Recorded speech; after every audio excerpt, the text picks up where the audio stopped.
Good morning everyone. Ngayon pupunta tayo sa ating garden. So ang ganda ng garden kasi ang namumulaklak talaga yung mga flowers kasi tiglamig pa ngayon sa UAE. So ayan, ayan na yung cherry yellow tomato. Kukuha na tayo ng mga yellow or mga hinog na cherry tomato. Try nyo din, pwede kayong magtanim sa inyong mga garden.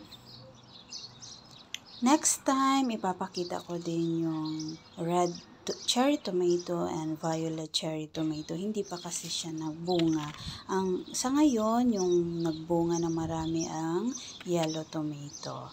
Next time, ipapakita ko din, meron din akong tanim na mga red apple tomato. Pwede kayo magtanim sa inyong mga garden. Fresh na fresh, healthy, and walang mga chemical. So, healthy, fresh talaga siya.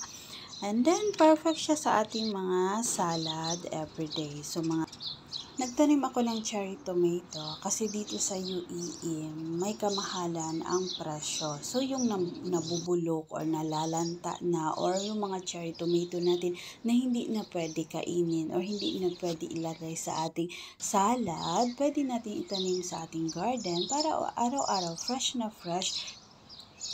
So, ayan, yan na yung mga nakuha natin ngayong araw sa ating garden. So, araw-araw nag-harvest tayo. Meron talaga tayong makukuha ng mga cherry tomato. Masarap at saka malinamnam. Perfect sa ating mga salad.